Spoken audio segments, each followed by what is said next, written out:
Ya, Anda kembali bersama kami dalam Ada Apa Berita, masih membahas tentang permasalahan kota Jakarta dari sudut pandang para calon gubernur DKI Jakarta. Malam ini adalah kita kedatangan oleh Bang Foke ini. Sudah dijelaskan tadi ya Abdul ya, bahwa penyebab kemacetan antara lain tidak imbang ini antara pribadi dengan angkutan massal. Jadi ini kuncinya di angkutan massalnya ya Pak ya? Angkutan massal memang harus kita segera tingkatkan.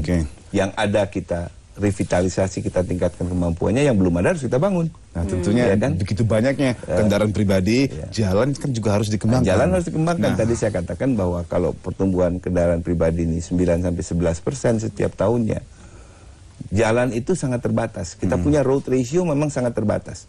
Baru 6,42% dari luas total area Jakarta.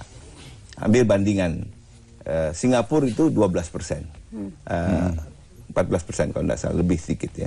Kemudian yang paling bagus road ratio-nya itu Tokyo, itu sekitar 21%. Berarti itu antara jumlah kendaraan dan jalan. Jadi kalau ditumpuk mobil-mobil itu bisa bertumpuk jadi bukan dengan kendaraan, tapi perbandingan luas jalan dengan luas area. Luas kota ya. Itu yang disebut road ratio. Nah sekarang kita harus meningkatkan ini, yang 6% tadi nggak cukup. Selama 5 tahun ini sudah ditingkatkan tidak Pak? Ya, yang kita lakukan sekarang adalah pembangunan jalan secara vertikal. Nggak ada pilihan lain, ke atas. Ya, beberapa contoh. Ini kalau saya boleh tunjukkan. Ini silakan Bapak. Saya tunjukkan misalnya di sini ada, ini jalan Satrio. Ini sudah dilaksanakan ya Pak ya? Ini sedang dalam proses yang akan selesai akhir tahun ini. Kemudian juga jalan Antasari. Jalan Antasari yang dari Blok M terus sampai ke jalan Ring Road luar. Diharapkan ini bisa juga mengurai kemacetan ya Pak? Ini pasti akan memberikan opsi orang bisa lewat di jalan yang sama tapi dengan space yang lebih leluasa. Jadi ini jalan layang non-tol ya? Ini non-tol. Ya. Jadi rencananya tahun depan selesai ya Pak ya, yang Dr. Satrio ini? Ya, ini pasti tahun ini akan selesai. Tahun ini? Ya, tahun ini akan selesai. Kan? Kemudian yang tidak kalah pentingnya juga, karena ini merupakan dua ruas awal kita membangun jalan susun. Sebagian juga kita akan bangun dalam bentuk yang lain, yaitu misalnya jalan, karena jalan ini perlu banyak ya. Kita juga akan bangun jalan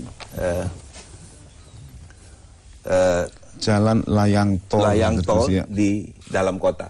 Ya, tentu tidak boleh terlalu banyak turun naiknya, tapi ini akan menghubungkan antara lain, yang pertama itu dari Dan Mogot di Jakarta Barat, di Kalideres, sampai ke Jalan Raya Bekasi di Jakarta Jadi Timur. seperti jari-jari kalau di lingkaran seperti itu. Betul. Ini menembus east-west ya. Dan merupakan bagian dari jaring jalan tol yang akan kita miliki. Dan memang itu dibutuhkan, memang karena dibutuhkan kan? Ya, tadi saya katakan, kalau pertumbuhan kendaraan ini berlanjut, sementara jaring jalannya tidak ada, dia mau jalan di mana kan? Itu selain infrastruktur ya Pak ya, mengingat untuk menyelesaikan masalah kemacetan ini memang harus holistik ya, dari segala, dari infrastrukturnya, jalan juga dibangun. Dari pembatasan mungkin dari kendaraan pribadi dan juga di dalam angkutan umumnya Pak? Dalam pola transportasi makro itu, prioritas utama diberikan untuk membangun angkutan umum massal. Kita sebetulnya blessed, Jakarta itu punya jaring kereta api yang luar biasa ya. Kalau ini kota Jakarta ya, ini saya gambar konturnya kasar aja lah ya. Relnya itu Pak ya? Bukan, ini kontur Jakarta ya. Kota Jakarta ya, sorry. Di sini kita punya rel yang luar biasa. Tidak semua kota punya peninggalan seperti ini. Peninggalan Belanda itu ya Pak ya? Peninggalan dari zaman Belanda. Ini ada yang ring, kemudian ini yang ke Bekasi, ini yang ke Tangerang, ini yang ke Serpong, dan ini yang ke Bogor. Ya, yang sekarang sudah berfungsi. Ya, kalau kita lihat lebih jauh, di kawasan ini yang sekarang sudah cukup padat, di kawasan inilah kita akan bangun MRT. Saya buat dengan titik-titik ya. Yang MRT akan dibangun di situ Pak? Di sini. Ya. Jadi akan menghubungkan Lebak Bulus di bagian selatan di sini, ya, sampai ke kota. Ini adalah tahap pertama. Ya, yang pertama sampai di HI dulu di sini. Duku Atas. Ini ada nanti akan ada main station di sini, main interchange di sini. Ya. Kemudian kita akan lanjutkan ke kota. Ini akan berfungsi tahun 2016. Groundbreakingnya sebentar lagi. 2016, sudah dimulai pembangunannya ya Pak ya? Akan segera. Proses tender sedang berjalan. Dia akan mulai konstruksi tahun ini dan 2016 akan mulai beroperasi. Ini akan melengkapi, merupakan komplement terhadap sistem angkutan kereta api yang ada. Bahkan di sini juga masih ada rel yang ke stasiun Tanjung Priok. Berarti untuk menyedot lebih banyak komuter di situ ya? Komuter tentu kan saya katakan tadi dari Serpong, ya, dari Depok yang sekarang sudah cukup banyak penumpangnya. Ya. Kemudian juga dari Bekasi. Ya. Ini semua perlu disupport dengan subsistem atau katakanlah feeder system di dalam kota sendiri, antara lain dengan bus, dengan bis ya. Atau juga dengan katakanlah MRT ini. Tapi MRT ini nanti jalan ya Pak ya, nggak kayak monorail nanti nasibnya Pak.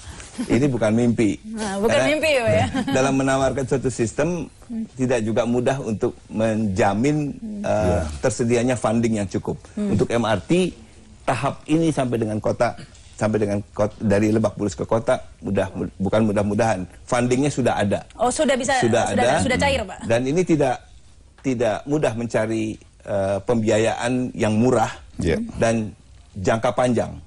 Ya, kita mendapatkan pembiayaan dari pemerintah Jepang 30 tahun loan-nya tambah 10 tahun grace period dengan bunga yang relatif rendah. Utang ya Pak ya? Kalau nggak minjem mau dari mana? Ya. Dan ini pun ada kekhususannya. Kami pemerintah daerah memberanikan diri karena ini kepentingan orang Jakarta mengambil tanggung jawab 58% dari pinjaman tersebut, sementara pemerintah pusat menanggung 42%. Baik, Pak Gubernur, mohon dijelaskan lagi tadi kira-kira bagaimana MRT yang akan dibangun tadi itu bisa sangat membantu dalam transportasi massal. Diharapkan berapa persen ini bisa menyerap? Iya, dari sistem angkutan atau moda angkutan yang daya angkutnya paling tinggi itu kan kereta api. Ya. Oleh karena itu MRT ini adalah kereta api, sebagian di bawah tanah, sebagian di atas tanah. Jadi karena kawasan ini memerlukan jenis angkutan yang load-nya tinggi, maka kita bangun MRT di sini, kapasitasnya tinggi. Ya, sama seperti halnya misalnya kereta api dari Depok. Nah, kita berharap sebetulnya sistem kereta api ini bisa mengangkut 3 juta penumpang setiap harinya. Ya, jadi dari kapasitas cuma 3%, itu akan berubah menjadi sekitar mungkin sekitar 3 juta itu berapa puluh persen lah, 30%. 30%. Ya, selain MRT ini yang diharapkan nanti akan mampu mengatasi masalah kemacetan, apalagi? Ini bukan satu-satunya solusi. Di dalam pola transportasi makro tadi ada juga regulasi. Ini harus diikuti dengan pembatasan penggunaan kendaraan. Pembatasan kendaraan pribadi. Nah, itu yang sudah sering-sering ditanyakan, kenapa kok makin banyak kendaraan tapi dibiarkan semua berkeliaran setiap harinya, apakah ada pembatasan? Kita tidak mungkin membatasi kepemilikan kendaraan. Ya.